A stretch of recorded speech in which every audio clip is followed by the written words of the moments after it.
Nation, we are live. Happy Tuesday. Tuesday is my YouTube day. Making videos for you guys. It's been a bonkers morning.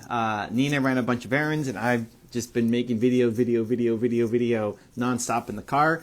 But we're gonna take a little break today to do something with Nick. You guys are gonna like this guy, Nick from Book Thinkers, and I'm not entirely sure what we're doing, but he's gonna let us know.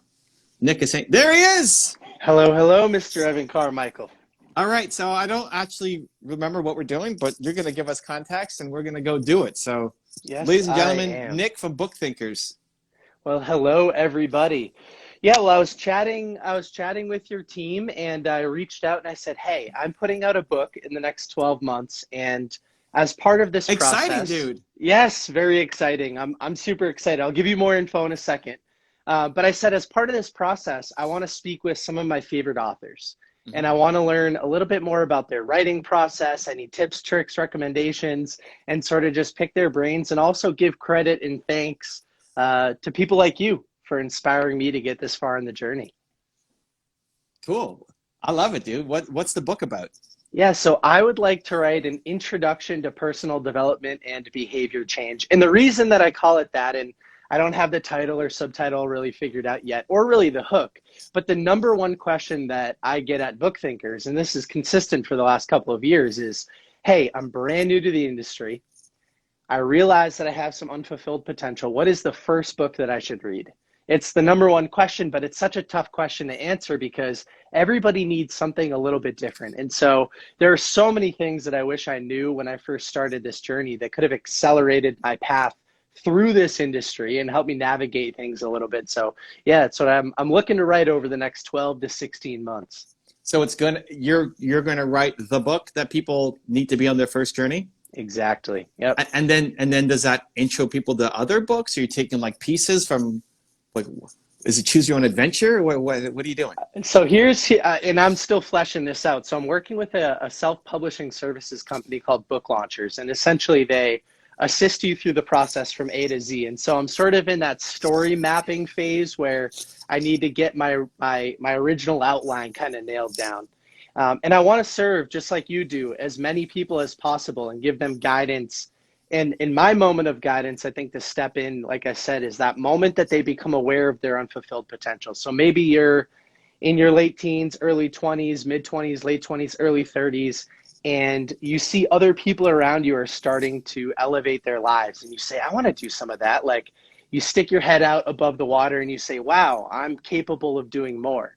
And there are a lot of different pathways that you can go down. And a lot of people choose books, but they choose the wrong book and they get turned off from this industry, or they receive a lot of criticism from friends and family that say, hey, self-help is just a bunch of quick schemes. And so what I'd like to do is introduce people to this industry in the beginning of the book. And then I'm thinking right now, 12 different pillars of personal development, and talk about my personal experience with each one of them, sort of summarize that area of the industry. And then, like you're saying, point people at the end of the chapter if they want to learn more about that area. Like if that area that they're reading about, let's just call it like health or mindfulness or whatever the case is, if that strikes a chord with them and it helps fulfill some of the pain that they're feeling, then I'll give kind of recommended reading, like the best of the best in each area.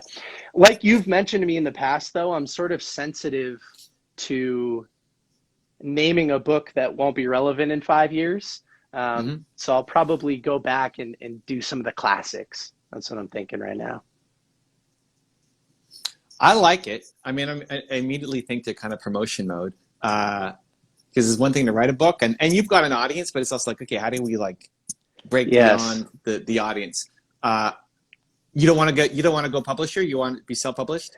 Yeah, for this book, so Book Launchers, which is this amazing company, they presented me with an opportunity to help to kind of go through the journey and step into the shoes of a writer. And like I said, they assist with every part of the process. So rather than going the publisher route for my first book, I want to try this out. I want to get kind of down and dirty and go through every part of the process. And as far as you might be able to get a deal. Yeah, I've been told that by a couple of people, and I have some great relationships with publishers as well. Yeah. But I kind of want to own all the IP. Like I want to rock it moving Yeah, I hear forward. you. At least you have the choice to be able to do it. A lot of people, when they're first starting, they don't have the choice. They just have to self-publish because the publisher wouldn't talk to them. Um, okay. The other thing that comes to mind is if you connect with, you've had a bunch of authors on your channel who you actually like, when you can intersect who you actually like you actually feel comfortable recommending their book with giving them a section in the book, that becomes a promo opportunity afterwards. And maybe you've already Mm-hmm. thought about that, maybe you're already doing that, but you know, if part of it is purpose and you're talking about built to serve, I mean, I would come and help you out anyway, but if I didn't know you as well or care about you as much, like, oh, okay, you're going to feature built to serve in the book, you give the 1 to 3 page synopsis of it and then get people to go buy more. If you like it, then that's an easier plug to say, hey, come on, let's talk about your book. And oh, built to serve's in there, great. You know, I don't know if there's other authors who've been on your podcast, who you've interacted with, who you would feel comfortable making that kind of relationship with. Yeah. They're Well, much more likely to have you come on.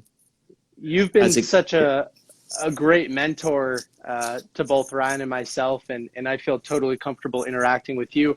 Yeah, I'm kind of game planning. I mean, I'm still so far out. I'm still in the idea creation stage, but that's why I'm having these conversations so that as I get more comfortable pitching the book and people recommend things, I can kind of puzzle together a plan for the next year and a half or so. Another idea, which is totally unrelated to my book, but I just read another book. Basically, this author hosted a podcast and then he took his favorite episodes, condensed them into a couple of pages, and put out this small actionable book. And I've always thought, man, I'd love to read podcasts because I prefer reading over audio. And then I thought, why can't we do that with the Book Thinkers show? I mean, we've already got 50 something episodes. We're not going to stop. Credit to you again. And maybe what we could do is every 20 episodes, we condense them into a book. And that's a promo opportunity for people as well. You know, your episode 1. Yeah, I mean, that's Tim Ferriss made that model. Yeah, he Super did. easy to copy. The next step is just figuring out the marketing and promotion of it, because the writing of the book, something like that, is actually not that complicated. There's a little bit of research, but you've already done the Q&A, you've already had the names on. Your own journey is a different story because you got to think back, how do I want to present this as a book? But if you're doing a Tools of Titan kind of mashup, you could easily pop one of those out every 50 episodes. You can easily then increase the frequency of your episodes of the podcast to get a new book every month if you wanted to. The challenge isn't in getting the content out. The challenge is marketing and promotion of it, so that how many authors have a book that then it goes nowhere? Yeah. So like being smart and strategic about actually not just creating the book, which will be easy, but the marketing and exposure of it afterwards. So with your book, outside of what the publisher assisted in, what has been the most successful marketing and promotion strategy for you? Because that is where my head's at. Like, I've read hundreds of these books and I know I'll be able to write a pretty good one, but it's outside of the Book Thinkers family audience. You know, what are some strategies here? That's kind of what I'm game planning now. Yeah. So I think that's smart. Like, I think you'll be able to, I don't think it matters what my writing process was. I think you'll be fine. Like, I don't know how many of these you're going to be doing, but I think picking people's brains on the promotion side is where you're going to need the most creative ideas and support, more than block off one day a week. And, you know, like you'll be fine at writing the book. It's how do you get it out into people's hands? I asked Brendan Burchard that question, and the best advice he gave me was have people read the book. So then I asked him immediately, like, will you read the book?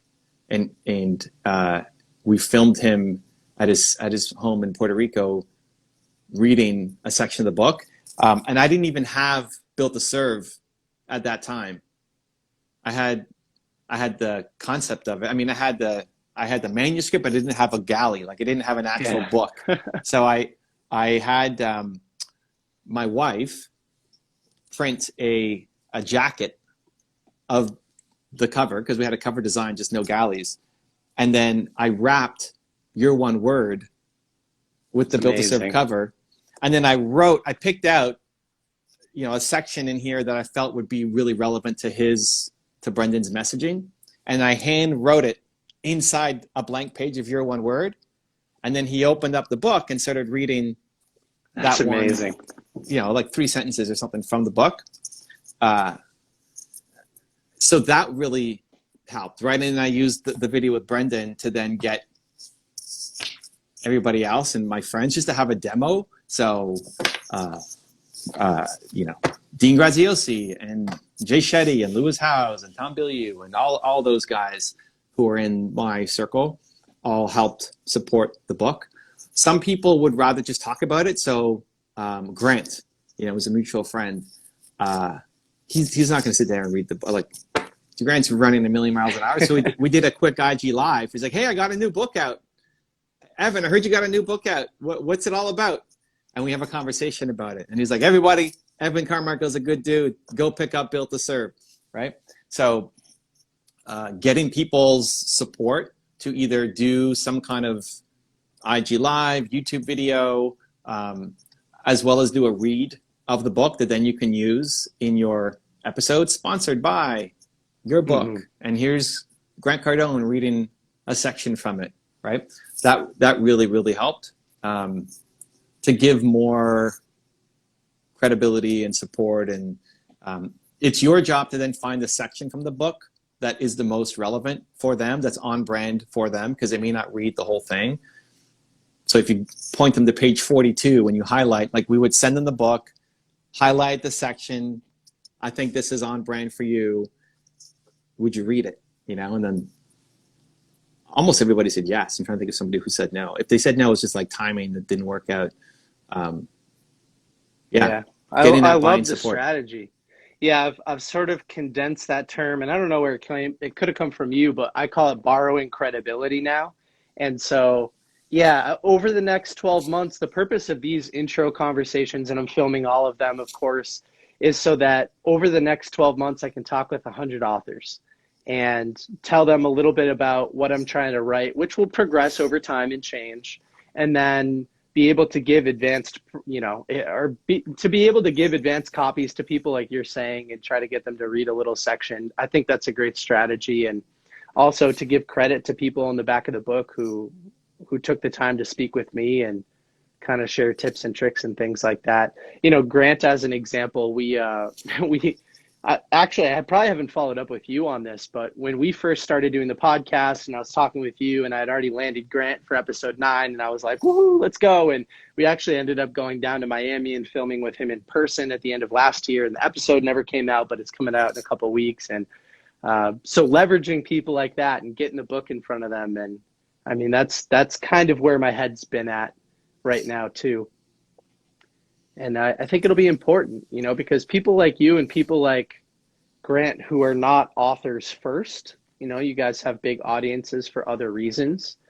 There's a big crossover. I mean, a lot of the people that follow you don't follow book thinkers. Same with Grant. So yeah, it's a fun strategy. I like it. I wonder if there's even, if you're self-publishing, is it actual print on demand, or is it you have to buy 1,000 copies? What are you doing? No, I'll use Amazon. Yeah, the Amazon KDP services. So actual print on demand, make it available everywhere. Yeah, I mean, the fun ideas account. So my book, like Built to Serve, is not, it's kind of self-published, but not. Like we use a publisher, but we negotiated a different deal than a typical publisher. I love the idea of even having different jackets, limited edition jackets, or even custom. Like you can have a Grant Cardone version or an Evan Carmichael version. Wow. But then it's just a different jacket. It's the same book, but the Evan Carmichael version is gold, and I sign 100 of them or something, right? Just like to have. Then you just have to ship, either actually ship the jackets to me and I'll sign them, or just a sticker like signed by author that are in. That's how most people do it. Sure. If it's print on demand, you can do that kind of stuff. If it's publisher, they don't want to do those low quantity games. Yeah, exactly. Like I could sign. Yeah. Those are my notes. You could sign a whole bunch, or some kind of customized jacket, and then you do a limited edition drop. Just how do you make it more interesting for the person? So we could do an IG live together promoting the book, and it's promoting the Evan Carmichael version of it, custom jacket, That's signed awesome. editions for people to go and buy. And same with Grant and anybody else. And more likely to get their buy-in because you're making them feel special inside of also promoting. Like if you're going to promote, if one of your sections is on how to think bigger and you love the 10X rule and you're going to promote that at the end and have your 3 takeaways from the 10X rule in 1 to 3 pages, it's easier for Grant. I think people will say yes to you because they like you, because of your audience, all that. But if you have the extra bonus of, oh, they're in the book and the 10X rule is the #1 recommended book for thinking bigger, they're much more likely to support. Yeah, that's a fantastic idea. And that's the first time I've ever heard of it happening. I mean, you have models like the Miracle Morning, Hal Elrod, where he'll then write a subversion of the book for entrepreneurs or for writers or for whatever, and collab with different people. And so what you just mentioned is very unique, and you're totally right. I mean, it's self-published. I own the IP. I can upload a different version with a different ISBN that maybe gives more of a focus to your book. So maybe there's a bonus chapter related to Built to Serve or something like that. Yeah. Different cover, maybe the 2 of us hanging out on the back of it or something, and have you sign copies, and then even split profits or donate to a charity or something like that. It's definitely, this is more for purpose. There's money involved too, but that's... I don't think the authors will care. Yeah. I mean, I don't care. Grant doesn't care. Grant's not going to track how many sales did you make, Nick, and how much did I make in my royalties. This, like, he doesn't care. He cares about the exposure, right? Yeah. So yeah, if you have a custom chapter, or you know, if Built to Serve is in every book, but then the Evan Carmichael limited edition version has highlights from our interview together, or a deeper dive into the book, or something else that's just more custom. And you do it with authors who are willing to help promote. Yeah. I'd like to position this too as a complement to any other book. So it's not to replace the industry. It's not to replace reading Built to Serve. What it's going to do as part of the introduction is teach people how to read these books the most effectively to lead to behavior change. So how to take effective notes, how to implement information effectively, kind of like how to navigate this space in the way that I wish I could have 5 or 6 years ago, so that I didn't waste time reading some of these books that went in one ear and out the other. So you know how I would do it? Honestly, you've read Principles. Yes, Ray Dalio. Yeah, I assume. I mean, I barely read, so any book I read, you probably read. I think that format, and I'm just spitballing ideas, I think that format would serve you super well, in that he has 3 sections, and the first section is all his story, and how he built Bridgewater, and timeline, and chronological order. And then section 2 and 3 are the actual principles. I think you could do something similar, where the first section is your story and your journey and how you didn't believe in personal development and how this book changed your life. And now, you know, look at you and what you've done, and you want to make personal development accessible. But what Ray says in his opening section is, hey, you don't even have to read this section. If you just want the best principles, like, skip this, and if I'm boring you with my story, go to section 2. Yeah, I do remember that. That's a great idea too. So the first part is all about Nick, but then sections, and maybe it's only section 1 is Nick, and section 2 is then broken down to 20 different areas where you've got, okay, purpose and how to find your purpose, and here are the 3 books on it and my 3 takeaways. The rest becomes, part 2 becomes a tribute to the books that you love and you think people should. It's choose your own adventure. If you want this, go here. You're doing it anyway on your IG stories, where you say, hey, what's a book on finance that I need to read? Oh, you should read XYZ, right? And anytime I don't know the answer, I tag you. Like, I don't know, but Nick's got an answer for you. So section 1, just about your story and the journey and how to take notes and all that kind of stuff. And then section 2 is about all the list of 30 books that you'd recommend depending on where you're at in your stage of life. Yeah. Yeah, I'm navigating in that direction right now. I mean, it's such a simple and actionable thing to do. And I love books that, like Ray's book, that just say, listen, this part might not be relevant, so don't waste your time reading it. Time is precious. Skip to the section that you really picked up the book for. And I'll be able to touch on a really diverse set of subjects because my life has improved dramatically in so many different ways, just like yours has, right? I mean, you're healthier, you're wealthier, and you're wiser than you ever have been. And so am I. And that's going to progress forever. It's my one word. I got another idea for you. This is great. Hit it.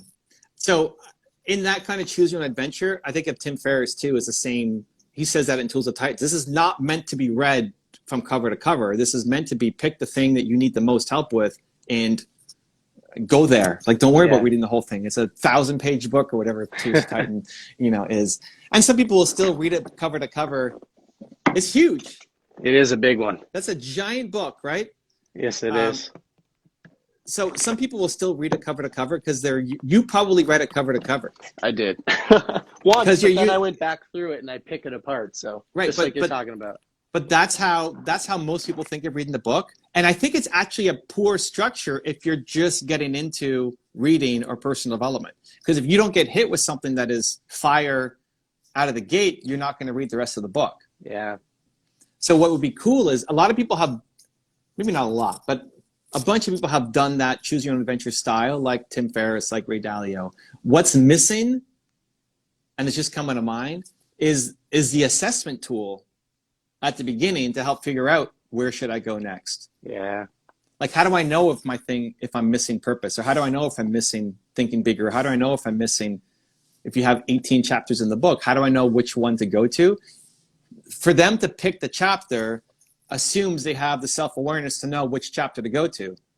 But if somebody's at the beginning of a personal development journey, they don't have the self-awareness to know where they want to go. Mm-hmm. So you give them a quiz at the beginning. Answer these questions. Yeah, I love that idea.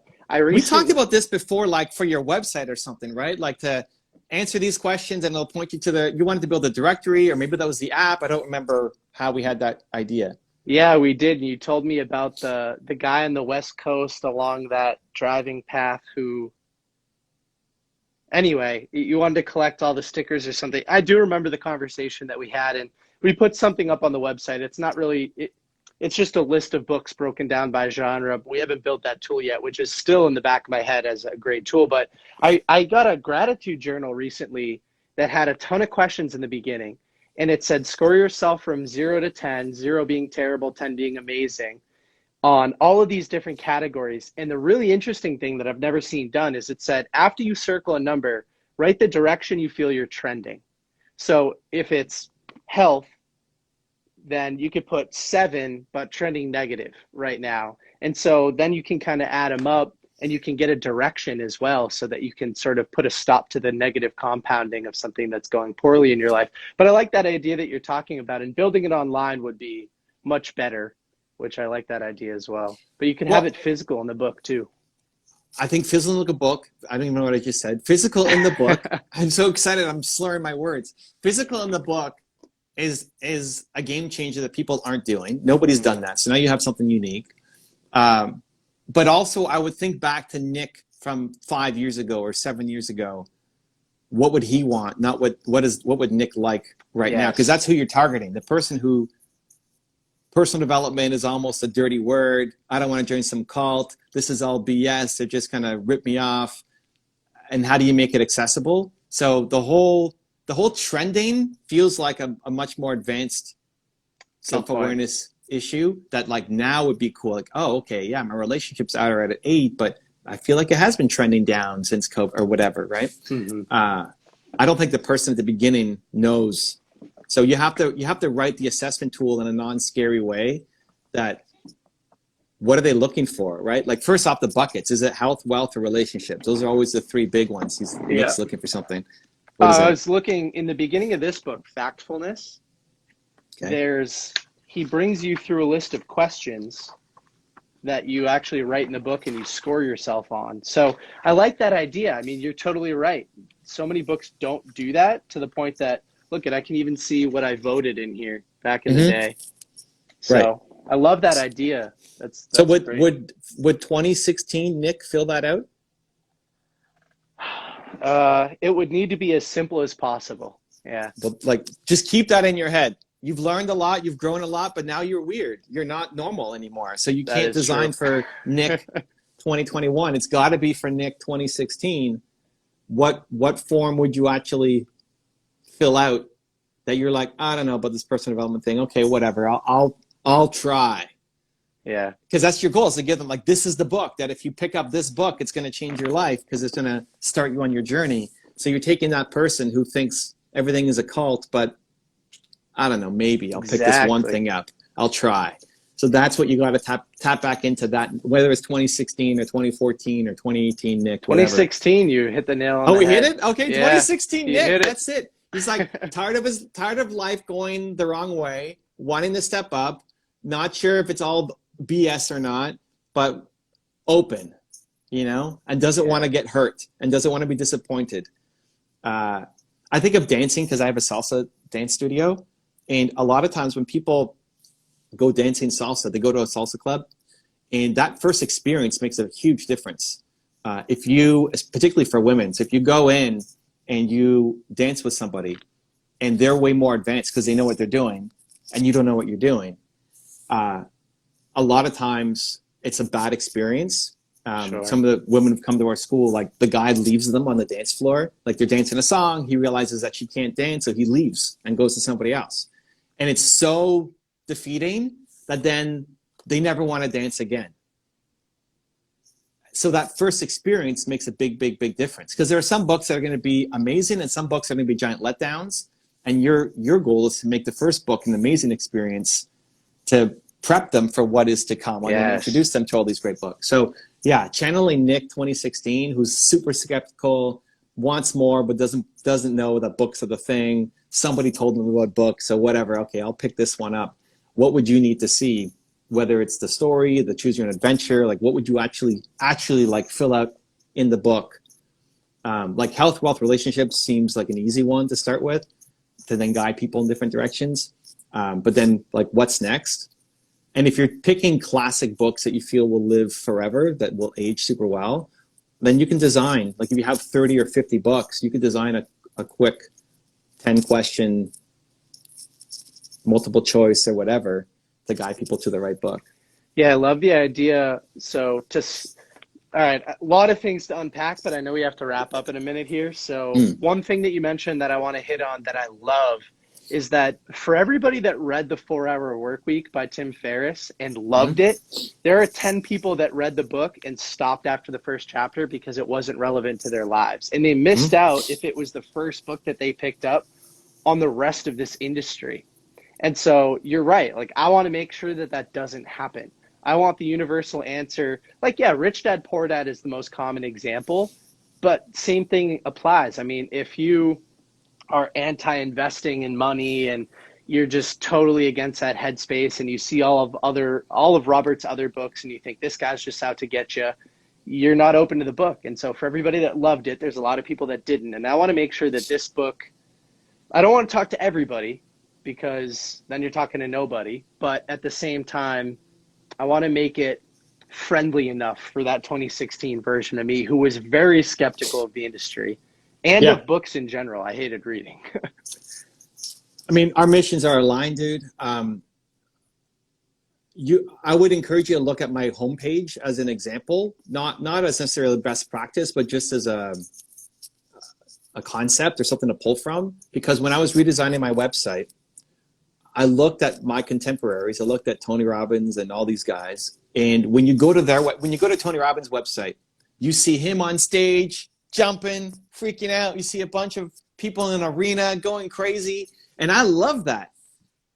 But if you don't know who Tony Robbins is and you're super skeptical, you're like, I'm not going to that. That's a giant cult. I am not joining that. That's crazy. So if you look at my website, I designed it with the super beginner skeptical person in mind. And it's much more about the vulnerability and how much I sucked and struggled. And it was just about getting the right mentors and the right strategy to help me get out of where I was. And so sharing those stories, and people connect much more to because who you're trying to target is the beginners, not the people who are already into personal development. So it might be a jumping off point for you that's all just my story, but you sharing your story and telling me about 2016 Nick, and then giving me the questionnaire, and then giving me all the books that I can go and dive into, I think it'd be super powerful. I love that. Well, I'll leave you with one thought to chew on, which is I'm trying to find a word, and I don't think it is progress, which is my one word. Mm-hmm. It's my who, but I'd like to find a word similar to what you have with believe, that shows my transition from full of ego and insecurity, late teens, early 20s, to just a place of stability and fulfillment. Like not wild riches, not bad expectations, but like genuine happiness and fulfillment. And I'd like to find a word that I can use for this book to almost be like the verb or the adjective that describes the action as part of my marketing campaign. So I'm going to put some thought into it. I'll probably reread your one word so that I could go through the exercise with that lens, because I'm different than I used to be now. Yeah, and that's it. Like, you got to talk to 2016 Nick. It's not ego or insecurity or fulfillment. 2016 Nick is not thinking fulfillment. Like, Exactly. what does that even mean? It's not. So what is 2016 Nick? What does he actually want? Like, what was the first book you picked up? Was it Rich Dad Poor Dad? It was. Yeah. Oh, look at that. We remember. Okay. So like, what made Nick want to pick that book up? Yeah. Well, a lot of things, but uncertainty around money at that time. You know, the book on the cover said something like, what the rich teach their kids that the poor and middle class do not. And I thought, well, now I'm curious. You know, I went to business school and I didn't know anything about money. So I thought, okay, now I'm curious. But I was looking for that same thing in every area of life. It wasn't just money. It's just that was the book that was recommended to me. I like it. And I think that's the key, is that in your ninja strategy, what you really want is to open them up to personal development. Yes.